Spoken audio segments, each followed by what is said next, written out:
ৰঙিয়া বিধানসভা সমষ্টিৰ অন্তৰ্গত গুয়া পঞ্চায়তত এগৰাকী পাঞ্জাৱত কৰ্মৰত আছিলে এয়াৰ হোষ্টেজ হিচাপে অনিমা ইয়াছমিন।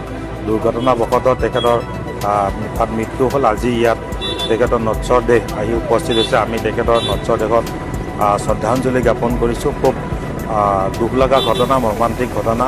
অঞ্চলটোত এক শোকৰ ছাপ বিয়পি গৈছে। আজি সোমবাৰৰ পৰাই আজি বুধবাৰ, বৃহস্পতিবাৰ হৈ গ'ল। বৃহস্পতিবাৰে আহি তেখেতৰ নশ্বৰ দেহ তেখেতৰ ঘৰত উপস্থিত হৈছেহি আৰু সকলোৱে দোৱা কৰিছে, সকলোৱে তেখেতৰ বিদেহী আত্মাক চিৰশান্তি কামনা কৰিছে। পৰিয়ালবৰ্গলৈ শোকসন্তপ্ত প্ৰাৰ্থনা জনাইছোঁ যাতে ভগৱানে আল্লাহ শক্তি দিয়ক।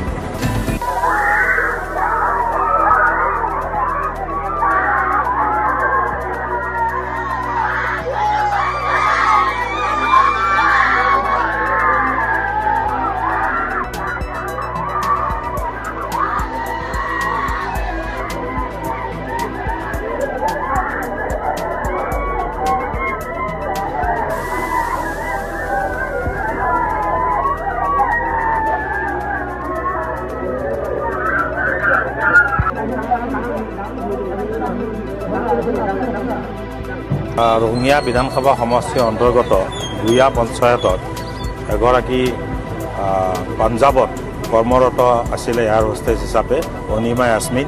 দুৰ্ঘটনাবশতঃ তেখেতৰ মৃত্যু হ'ল। আজি ইয়াত তেখেতৰ নশ্বৰ দেহ আহি উপস্থিত হৈছে। আমি তেখেতৰ নশ্বৰ দেহত শ্ৰদ্ধাঞ্জলি জ্ঞাপন কৰিছোঁ। খুব দুখ লগা ঘটনা, মৰ্মান্তিক ঘটনা।